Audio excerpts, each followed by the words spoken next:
যত আপেল খান, যত কমলা খান, যত রুটি খান, যত মুড়ি খান, যত খানা রমজান মাসে খান, এই ধরনের উন্নত মানের খানা হিসাব করে দেখেন অন্য মাসে এরকম হয় না। খানা কোনো এই মাসে কম হয় না। ইফতারের সময় একবার খাইলাম, ইফতার করে এরপরে আবার খাইলাম, এরপরে আবার শোয়ার আগে দিয়ে খাইলাম, এরপরে আবার সেহরির টাইমে খাইলাম। রোজার বাইরেও 3-4 বার খানা হয় 24 ঘন্টায়। এই রোজার ভিতরেও দেখা যায় 3-4 বার খানা হয়। জোরে জোরে কোন সুবহানাল্লাহ। রিজিক কমে নাই, রিজিক বাড়িয়ে দিছে।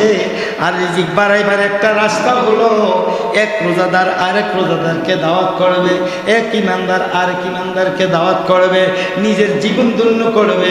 মা বাবা মরে গিয়েছে, বাপ দাদা মরে গিয়েছে, কোটি কোটি টাকার সম্পদ বাড়ি ঘর দিয়ে গেছে, আজ তারা বাসপুরার তলে গাছতলা পুষ্কুনির পাড়ে মরা জাহান্নামের লেলিহানাগুলোর মধ্যে জ্বলতেছে। ওই সন্তানদের দিকে মা বাবা অপেক্ষা করতেছে, আমার সন্তান নিয়ে আমার জন্য রমজান মাসে কোরআন খতম করায়, আমার সন্তান নিয়ে আমার জন্য কিছু দান খয়রাত করে, আমার সন্তান নিয়ে আমার জন্য কিছু সাহায্য করে। এই সাহায্য করতে গেলে গরিব মিসকিনকে ডাকতে হয়, বন্ধু বান্ধবকে ডাকতে হয়, ঘরে ঘরে বাড়িয়ে বাড়িয়ে মিলাদ শরীফ পড়ে।